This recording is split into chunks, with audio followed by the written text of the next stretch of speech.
Welcome to the Buddha Belly Life Podcast, empowering purpose, mind to microbiome, a mind-body soul approach to life, starting with your gut. Join me, Coach Britt, as I interview top wellness entrepreneurs and microbiome science geeks, and together we mastermind a bucket list kind of life while building the ultimate vessel to live it in. Welcome to your Buddha Belly Life. Don't forget to take notes.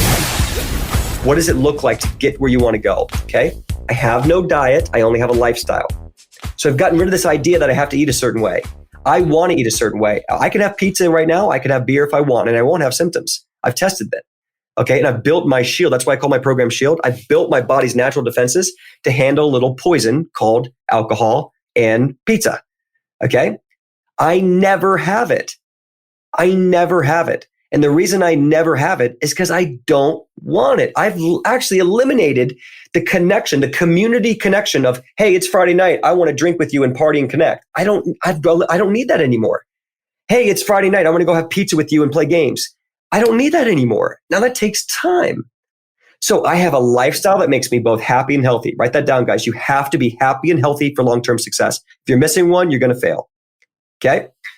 I have a lifestyle that makes me happy and healthy, and I can do whatever I want.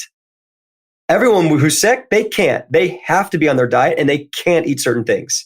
So long term, maybe you want to test that and build that. That's why in my program, I allow people to do celebration meals. They have to build it. They have to get smart about it, and they have to assess the risk and then try in a smart way. You know? But if they get no symptoms when they go celebrate, what happens to their trauma? What happens to their feeling of not being normal? Whatever happens to their idea that they're a sick person? And then all of a sudden I go, well, do you need it? No, it wasn't even that great. I didn't even feel that great. Do you want it? Not really. I think I'm good. Wow, you just broke a cycle. I had a client yesterday, one of this extremely sick man, 48-year-old man in Canada. He's been working with me for about 5 months. Primary sclerosing and cholangitis, 2 blood clots, diabetes issues, and ulcerative colitis. Okay, like bad stuff going on. He was been eating gluten his entire life, and one of the reasons is because he loves going to sports games. He's a big hockey fan, and his neighbors always come over for the games, and they always bring a 6-pack, and they always bring pizza and Cheetos and nachos and all this stuff, right? And he could not break his eating habits because it was so infused with his kids, with his wife, and with his neighbors and everyone. That sad American diet was so infused in his life, could not get rid of it. We kept chipping away at it. He knew he wasn't supposed to have it, but it was so emotionally connected, he kept celebrating and kept paying for it. Because when he had gluten, we're pretty sure he's like predisposed celiac, very bad reactions with gluten, okay? Mm-hmm. And he comes to me, and this is during our group coaching session yesterday. He's in our group coaching model, and He goes, yeah, it's kind of crazy. My neighbor is no longer drinking alcohol, and my neighbor's trying to be gluten-free, and he just started working out. And I said, well, why is your neighbor doing all that after never doing it? They go, well, they actually saw how much weight, he was a little overweight. They saw how much weight I was losing and how good I was feeling. And they kind of got inspired to do what I'm doing. Do you see what just happened? And this is brilliant, guys. Everyone around, people like us, have had empathy for us. Oh, I'm so sorry you went through that. I'm so sorry you have to live that way. Pure empathy. And we're going, yeah, it's okay. You know, I've got Crohn's. I got lupus. I have Sjorgen's. I have whatever, rheumatoid arthritis. And, I just have to eat this way. And, it's just my life. It's okay. And it's pure empathy and isolation. And that weighs on us. His normal neighbor just got inspired to live like him. Mm-hmm. What do you think that did for him and his feeling that he is no longer trying to chase normal? He is now ahead of the curve. Absolutely. We want to feel like we got in Bitcoin in 2011. Mm-hmm. We want to feel like we are on the hot streak. We are doing the it thing. You want to feel sexy. You want to have good skin. You want to feel vibrant. You want to stand up on a surfboard when you're 7 years old. You want to have mental clarity. You want to shine at work. You want to make double. Do functional medicine. You want to be a great parent. Do functional medicine. You want to be pretty. You want to have perfect skin and not have to spend $1 zillion on all that skin stuff. Do functional medicine. You want to get big muscles and get ripped. Do functional medicine. No matter what you want in life, this helps. It's not about Crohn's and colitis or autoimmune. That was the catalyst for you becoming your greatest self. Skip normal, be great. Skip normal, be great. And that is what this guy showed his neighbor. And now his neighbor wants to be like him. Totally. Well, and I think what you're saying too, Dane, just there's a lot of people that listen to this too. There's a lot of coaches and professionals and individuals in general because of gut health. So there's people that may have nothing to do with specifically Crohn's and colitis conditions, but this, you can take all this and you can literally, it pertains to absolutely everything. It pertains to mental health and depression. It pertains to, all those things, every single condition I could possibly think of, especially the rampant autoimmune epidemic right now. Everyone's got at least 1 to 5, right? That's what it takes. It's, you can actually sometimes the junk that's given to us is what saves us later on. I always say to people, like, what if this was your fire alarm and it saved you from what would have been something way worse down the line? And now instead of being in that position, you are living your best life like you are, Do you ever... Do you ever feel pressure and stuff now? Like, so being a leader, this is something that I always ask people who do things like we do. What's it like being a leader with the pressure of knowing that your health won't always be optimal all the time, and yet you will still be a leader? How do you have a moment of time when you're not okay? Maybe it's mentally, maybe it's, some depression, postpartum depression, or my relationship, or maybe it's a flare up or something. Like, how do we not give up and feel like we can't do what we're doing anymore and still do this even when we're not in our best days? Short answer, everyone out there listener, the short answer, because everyone out there listening to this, you're going to connect with this, because we are quote unquote triathlon runners. We seek it.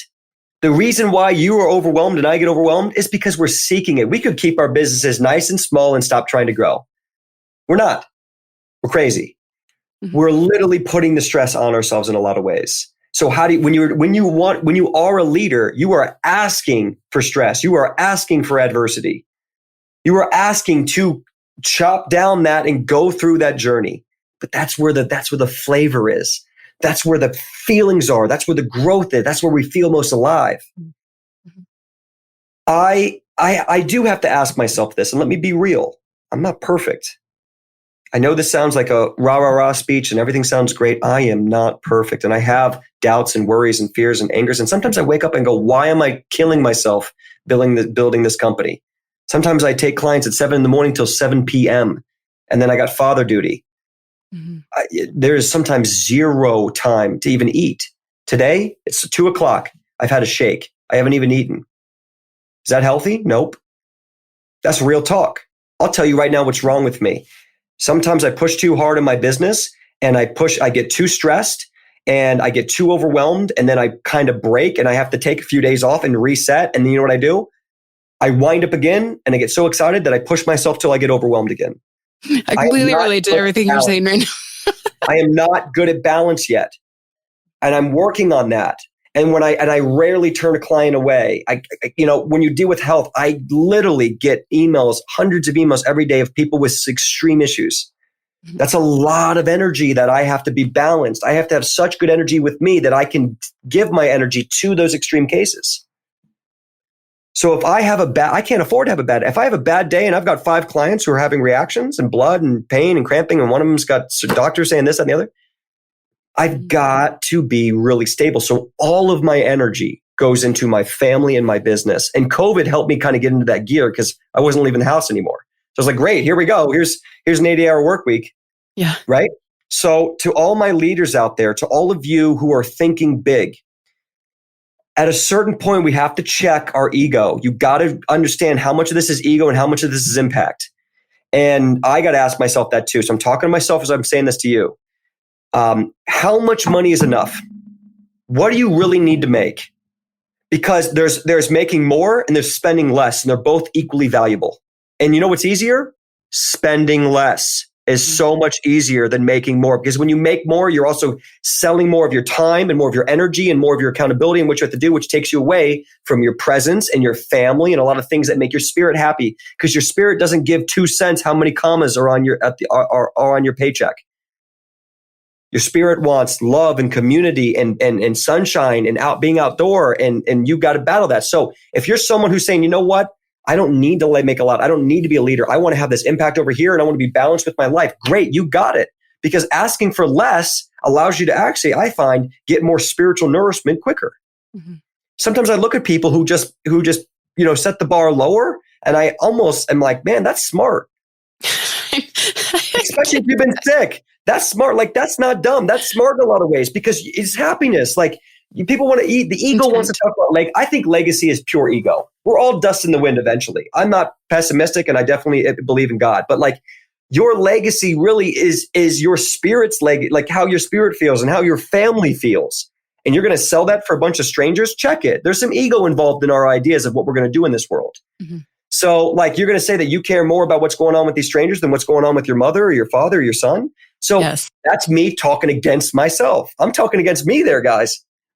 So this is real and raw. Like, those are soul checks that we have to do constantly. Yeah, that's real stuff that I need to look at and I need to deal with. And I need to not just deal with, it's finding balance. And that's the beauty of life. Those are feelings inside of me or you. And it's not about figuring it out. It's about finding balance and peace and then going down the journey and something else is going to go. But if you're seeking perfection, you're not understanding what life is. Life is a journey. And if you get perfection, it'll be the worst thing that ever happened to you because you'll be numb. You'll be numb. Okay? You want the journey. You want something to push against, and you're not going to grow unless you have adversity to sharpen against, right? You're not going to get a sharp knife. Go ahead. Yeah, when you brought up the like the wealthy kid, and this isn't of any, I'm not ripping on anyone for what they grew up in, right? But I've always found that really interesting. I grew up pretty low income. I grew up, I had a lot of adversity. Subjectively. And it was the best thing that ever happened to me. And so I look at people that are like, oh, this person's so lucky they never had to work for anything. Their parents are loaded and all this stuff. And I'm like, yuck. Like the best part of my life it wasn't really the adversity. It's what came from the adversity. I saw that I could achieve things that most people don't, not because they can't, but because they doesn't choose to.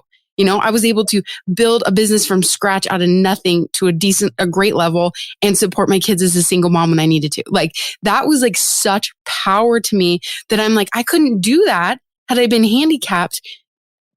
So I almost pity people who have not had a lot of adversity because then they have to deal with that later and kind of find their sole purpose. I think maybe they have to look a little harder to find some of that because those of us who have been on our face in the mud know how much work it took to get out of the mud and then how good it felt to stand up. So then when we see somebody else in the mud, we're like, we want to go help them. And in return, we get just this value to our life that some people just may not have tapped into yet. Yep. And well, I will say this. I don't think I would never pity someone who was born with a silver spoon. Like, there's some nice qualities of like, hey, Dad, let's go to Australia, whatever. Like, there's some qualities there. I was just born straight middle income. We weren't rich, we weren't poor, but we could pay for things, and that was that. And but I will say this. I know a girl whose parents are a billionaire with a B, not an M, a B, and she works at SeaWorld. She works at SeaWorld. She drives this $20,000 car. And her parents are billionaires. You can choose the life. You can choose whatever you want. And I think when we're talking about money and health, like, money is a kind of energy, and so is in currency that you can change with, and so is the energy within you. Like, if this conversation, if this is touching you, and you would say, man, I would have paid $10 for that conversation. That's because it's doing something for your energy and your clarity that is a currency, and you're changing that for a different currency. Money is only one type of currency, and it's not even the most valuable. Energy is. And like, whether it's like you want to create wealth in your health, or I'll repeat, really what you want to do is create wealth in your health.